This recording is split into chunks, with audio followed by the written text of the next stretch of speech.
Welcome to the Kelly Healing Project, where we have real conversations about healing, growth, and stepping into your power. I'm Kelly, and I'm so glad you're here. So, I got inspired to start a new series, and it's going to be titled the Becoming Series. Because healing isn't about becoming someone new, it's about becoming more of who you were always meant to be. So, in the Becoming series, we will explore mindset shifts, nervous system insights, and everyday practices that help you move from just surviving to thriving. So, through honest conversations, neuroscience, personal growth, and real life experiences, each episode will offer practical tools to help you create lasting change one step at a time. Because becoming isn't a destination, it's a lifelong journey. So, this first episode of the series will be titled The Way You Speak to Yourself Matters. So, if someone followed you around all day, repeating every thought you have about yourself out loud, would you want to spend time with that person? Probably not. So, the person we spend the most time with isn't our spouse, it isn't our children, it isn't our coworkers or our friends, it's ourselves. And the most of us have no idea how much our inner dialogue is truly shaping our life. So most people don't wake up one morning and decide to criticize themselves.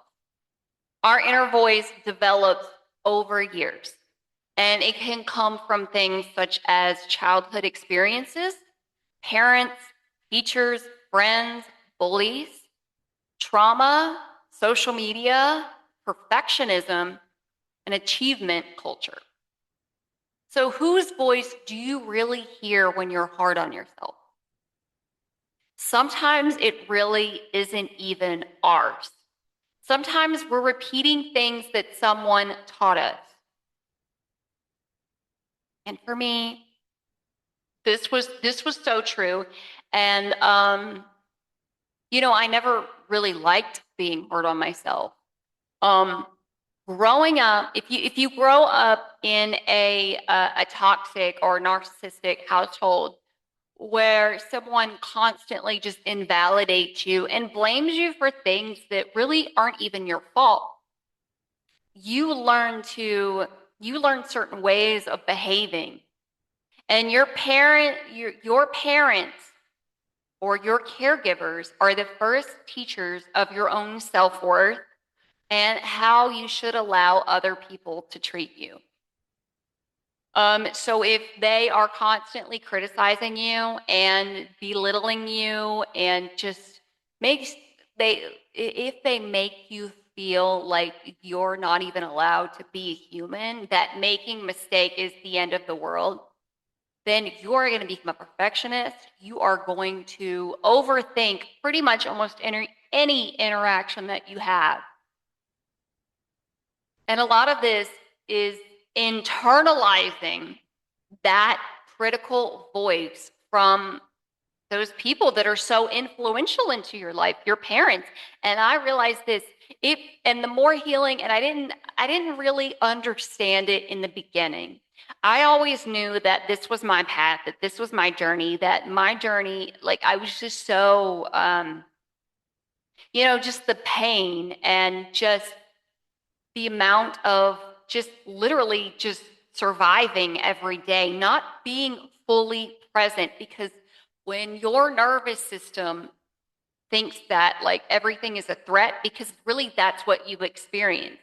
When you are in a household where everything is just life or death, and really it's not life or death, but you have somebody who just overreacts to every little thing. Everything feels like the end of the world, and really it's not. At the end of the day, most of these things, they're not life or death. I guarantee you 99% of these things are not life or death. You just have somebody that overreacts because they were in an environment that taught them that danger was always around the corner. But you don't have to experience life in that way.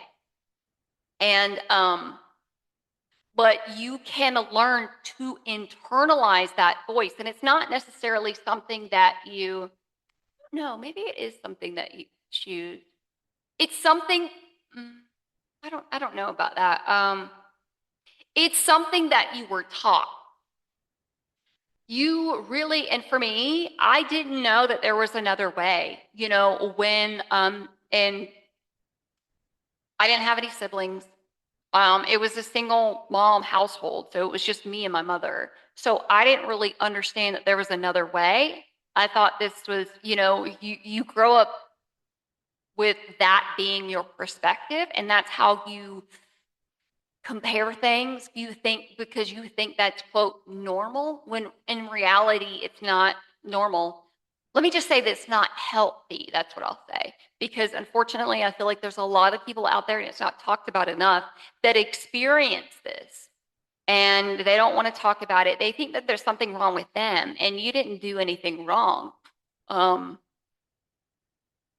That a child is always, okay, well, I'm not going to say a child. Everyone is worthy of unconditional love. And if you have people that make you feel like you're hard to love and love was conditional, I'll love you if you do this and that, then you learn to view the world in a certain way. But like I said, that this most often it is a voice that you internalize. It's not you. And I had this real, like I said, when I was healing, it wasn't very apparent. And the more that you heal and the more that you focus on it, the more clarity you develop. Things become very clear once you start working on that stuff, and then you realize, wait a minute, this is not me. And I don't have to experience life this way. I used to be so hard on myself, so hard on myself. And now I'm not. And then even when I make videos, sometimes I have haters in the comments, and I'm like, okay, who's projecting? But it's kind of funny, and I'm like, don't you people don't realize I've done so much healing. Like, I am secure in myself. If you were to say that to someone who doesn't know who they are, and you have the first hater that comes out of the woodwork towards you when you're trying to build something that you're passionate about, oh, they would just immediately probably just fall apart. I've been working on myself, knowing who I am, being secure in myself. I already know who I am. And I know anything that you say, or like, it doesn't even matter. So I don't know. I just think it's kind of funny, but people think they actually have an effect on me. You don't. Um, and that's another thing. Okay, I know I did a Reclaiming Your Power series. That's another thing.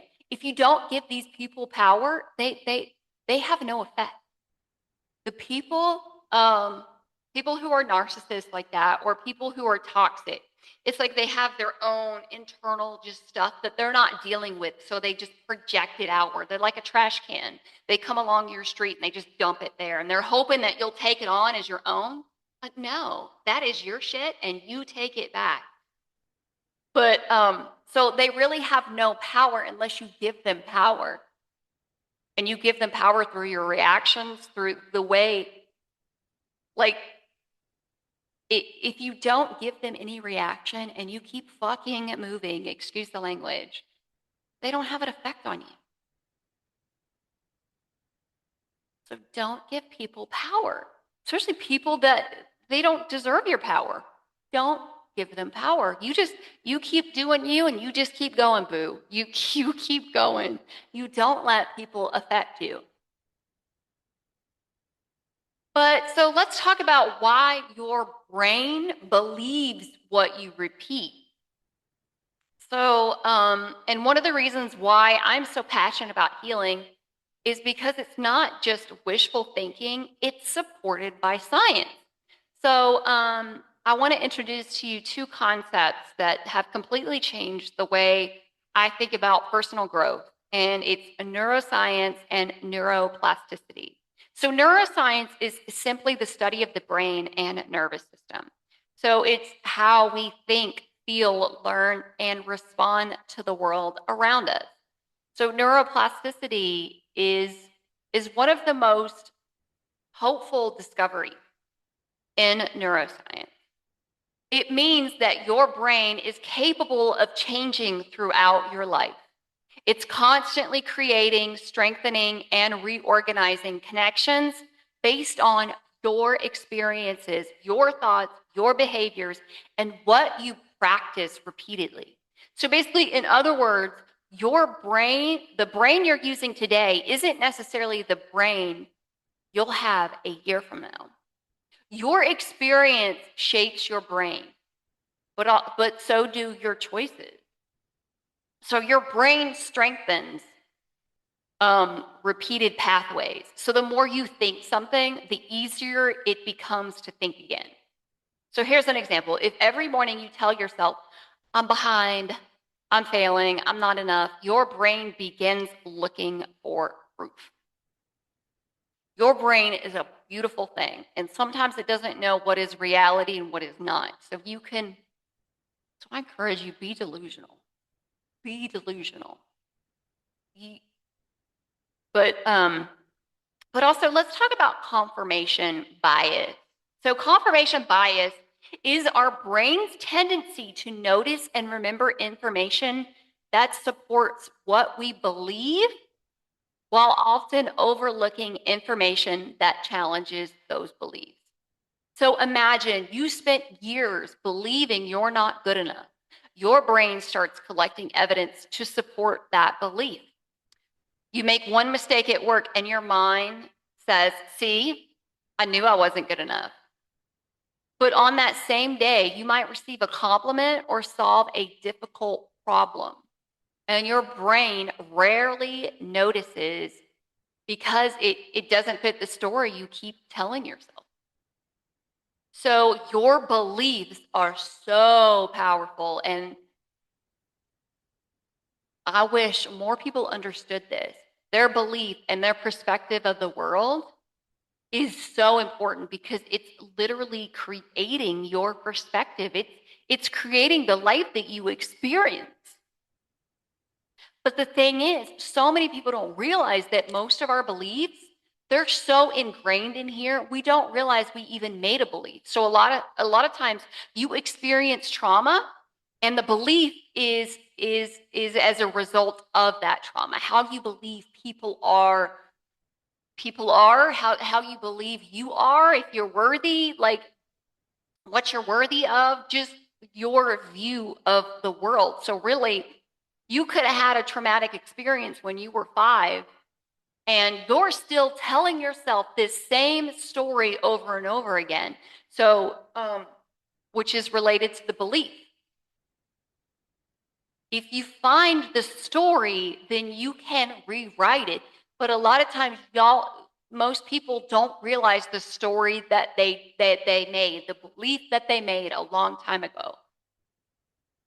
And some people, if they've had such severe trauma, and even repeated trauma, people with complex PTSD. And the reason why it's complex because it's trauma on top of trauma on top of trauma. And are you able to heal from it? Hell yeah, you are. Don't let people convince you. Oh, that's so hard to heal from. That doesn't have to be your story. You can be the badass person that you already are, and you can heal it and just kick ass and take names. And that's what I feel like I've done. So, you can experience a beautiful life. You don't have to let what people have said be your story. You get to write your own damn story. So you need to make it good. Yeah, that was good. Okay. So everyday examples of confirmation bias include people don't like me. So if you believe that people don't like you, you'll notice that one person who didn't smile and overlook the 5 who actually did smile at you and did interact with you. And if you believe I'm always failing, you'll replay every mistake while dismissing your own successes. And if you believe that you're not attractive, you will fixate on one perceived flaw instead of seeing your whole self. So our brains aren't trying to hurt us. They're trying to be efficient. They assume that the beliefs that we've repeated are true. So they keep looking for evidence to support them. And also, let's talk about the reticular activating system. So have you ever bought a new car and suddenly you start seeing that exact car everywhere? Or maybe your friend tells you that she's pregnant and suddenly it seems like there are pregnant women everywhere. So the truth is they were always there, but your brain just wasn't paying attention to them before. So the reticular activating system, or some people call it the RAS, it's a network in the brain that acts like a filter. So every second, your brain receives an overwhelming amount of information, far more than it can consciously process. So the reticular activating system helps decide what gets your attention and what gets filtered out. It's like one of those things that if, say you went on vacation, and which I did earlier this month, and it was great. And so say you're driving for 7 hours. Can you imagine if your brain had to process and thought that every single car that you saw on your drive was important? So it's it's not necessary. That would be so overwhelming for if you're driving for 7 hours and you see every single car you think your brain thinks is super important. So you have to take all that in and process it. It's just your brain would get overwhelmed. So it needs a filter, and it filters through based upon your belief system, what you believe is true, what you believe is important. And this is too where your focus comes in. And I've done videos and podcasts about this. Your focus is so important. What you give your time and attention to, it sends energy to it. And also, what you focus on, you feel, and it feels real even if it's not. So this could include things where, where you have a belief that you're not good enough. So your brain, okay, I'm not good enough. Oh yeah, I see that happened and that happened and that happened and they didn't talk to me and they didn't. Does it mean it's true? No. It's what you believe is true. Doesn't necessarily mean it's true. But if you experience severe trauma and you thought, oh my God, I'm not worthy of love because I was made to feel that I was hard to love. You will think, okay, I'm hard to love, so nobody loves me. And so you'll see that through the lens. You'll filter that out. And two, I strongly feel like the vibration that you're at, so your thoughts are a frequency. I mean, there's science behind this, but your thoughts, they're a frequency. So, low vibrational thoughts, that fear and stuff, very, very, very, there's like some sort of, I've seen so many graphs, but there's several graphs, and fear is like very bottom. And, up here is like joy, enlightenment, just happiness, peace. So I strongly feel like what frequency you are at, it attracts the same thing. Like attracts like. So if you're in a fearful state and you're feeling fear, you're most likely going to attract more things to be fearful about. And most people are probably like, oh, well, that's woo-woo, that's weird. No, it literally, it's science. It's like a magnet. So if you want to attract the good things in life, then you have to be at a good vibration. You can't attract something that's like you're not the vibrational match of. Having fear even about money is not going to attract more money. You're coming from a lack mindset.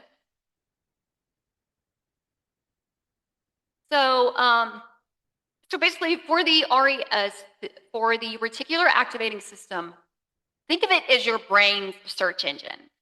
Whatever you tell it that is important, it starts looking for it. So your brain constantly asks, what evidence supports this belief? It isn't trying to hurt you. It's trying to be efficient. And it's trying to save you from an overwhelming amount of just information to process.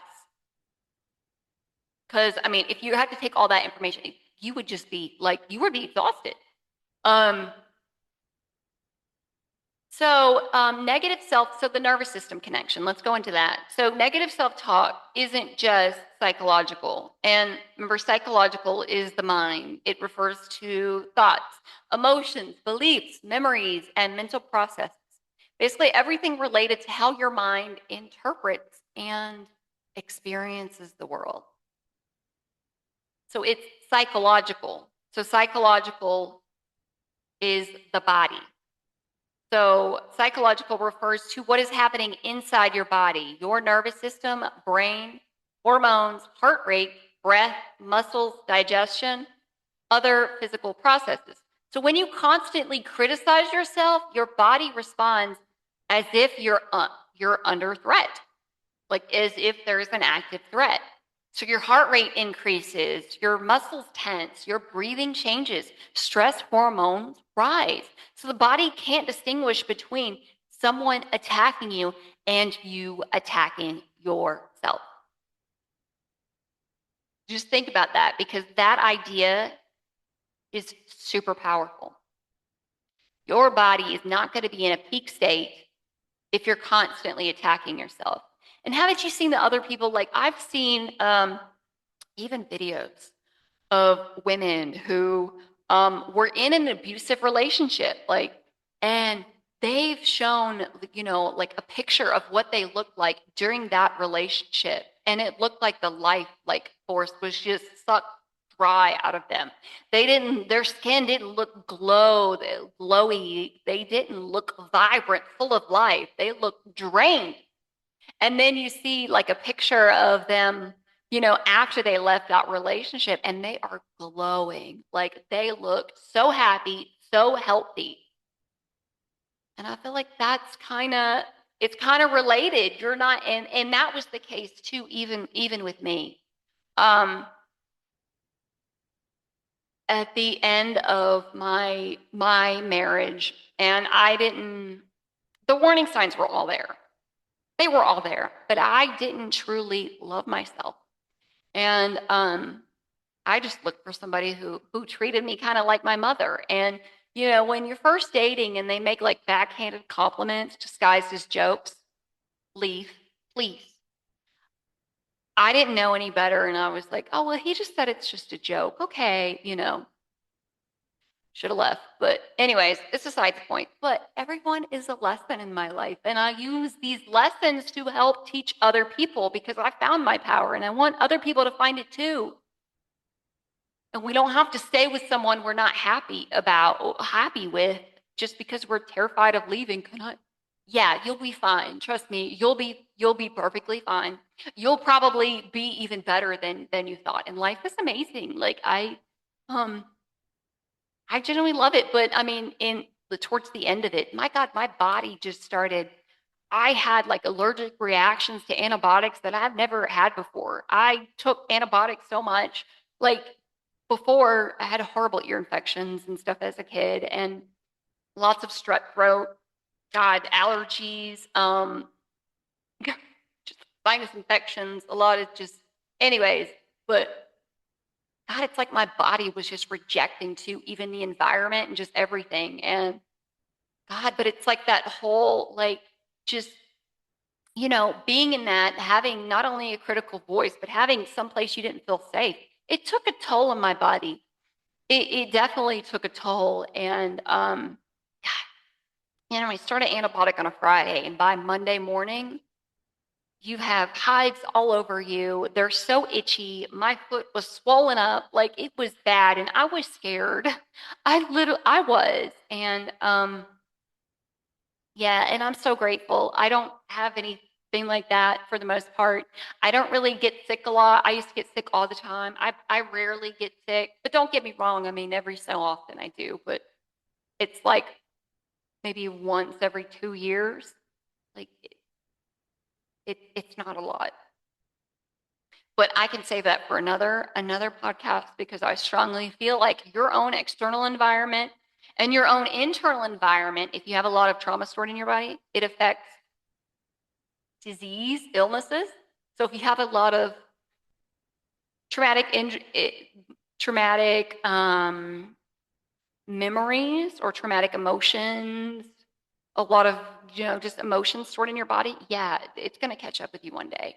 And you're going to start getting really sick until you are able to process it. And that happens when it's ready to be released.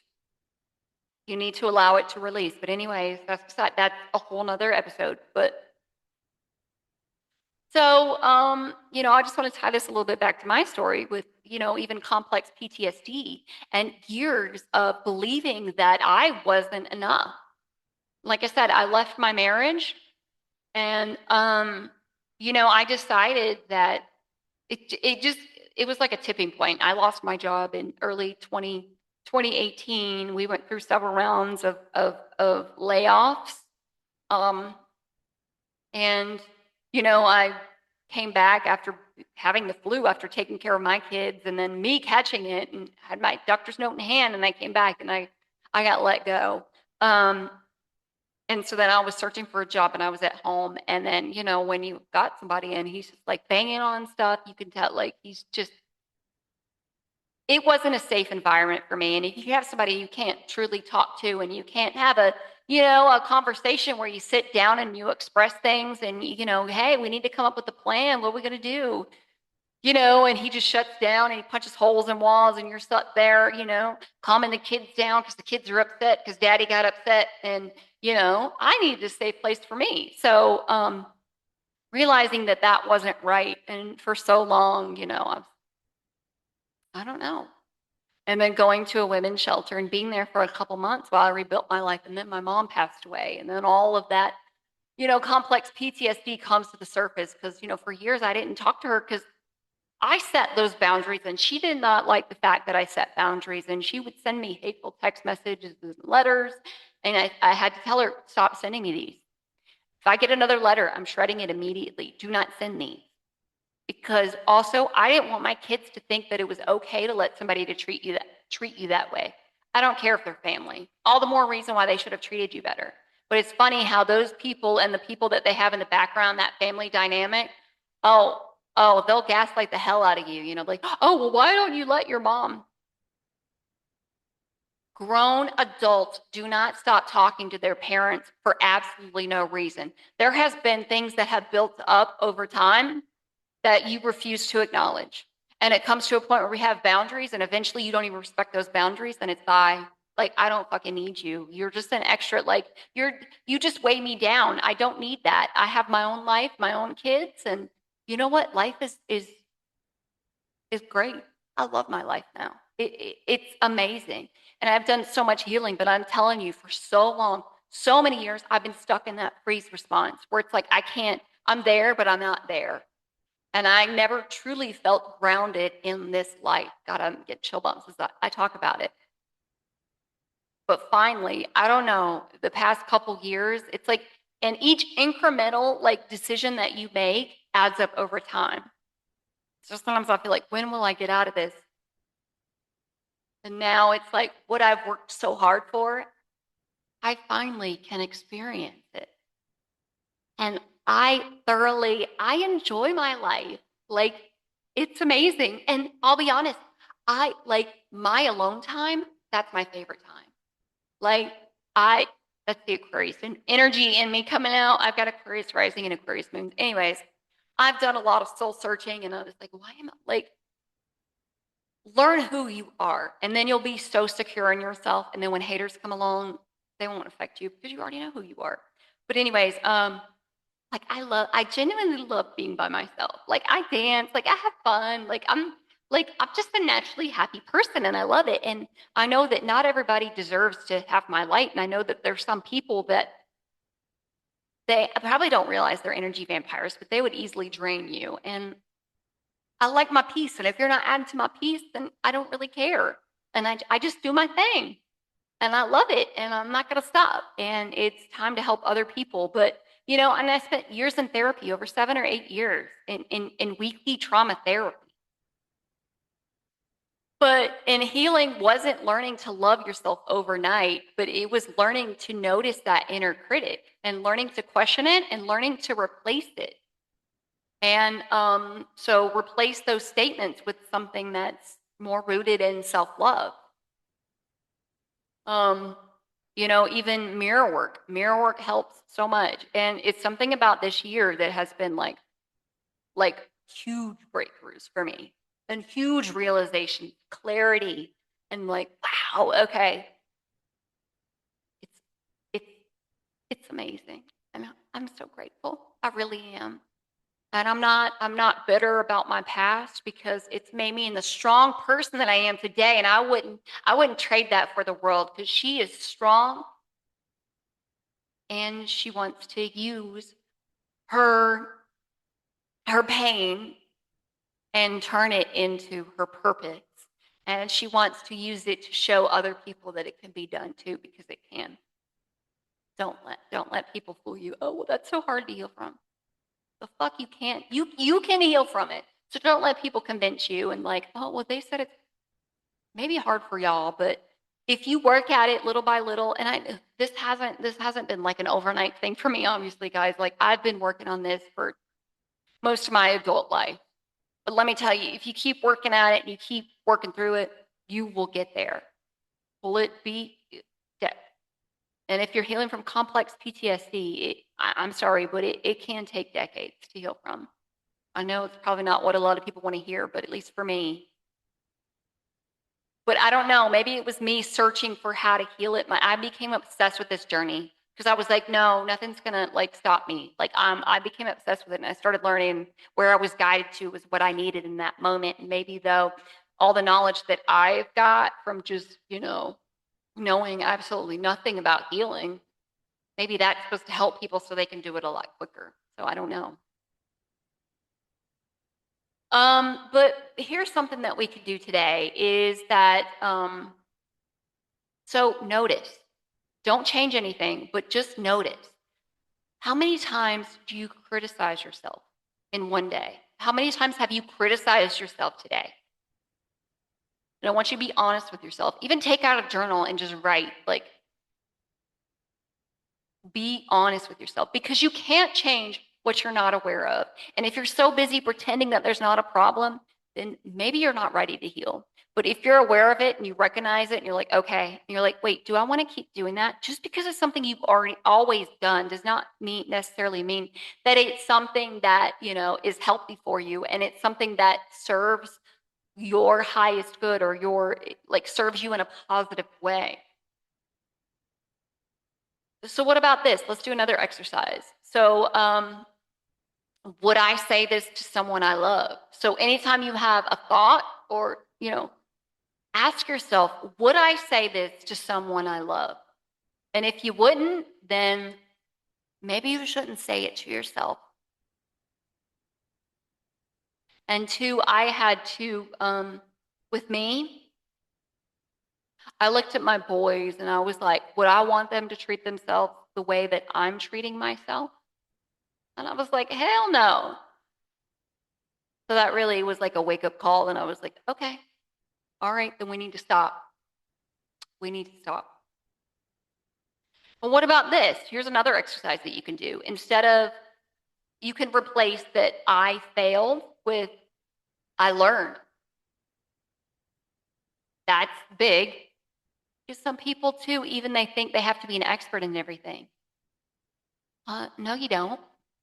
You learn things. There's coaches and there's people that can help you. What about you replace I'm broken with I'm healing? That's a big one. Or what if you replace I'll never figure this out with I'm figuring this out day by day? So here's some other questions if you want to fully reflect on this and you want to get better with working on how you talk to yourself. So here's one question. What voice do you hear most often? Where did it come from? Would you speak to your child this way? What would change if your inner voice became your biggest supporter? Let me tell you something. Life is so much easier now that I've worked on that inner critic. And now that I've realized that inner critic, it was never me. It was never me. God did not create me to be so hard on myself. No, he didn't. And I refuse to do that. And I will not go back to that voice. So you don't have to become more confident by criticizing yourself into changing. You become more confident by creating an inner environment where growth feels safe. Because the relationship you have with yourself influences every other relationship you'll ever have. It truly does. But thank you so much for listening to the Kelly Healing Project.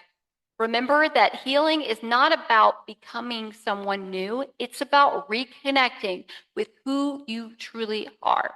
Healing the past, empowering your future. If you'd like to connect further, you can visit me at thekellyhealingproject.com. I'll see you next time. Thanks for listening, guys. Bye.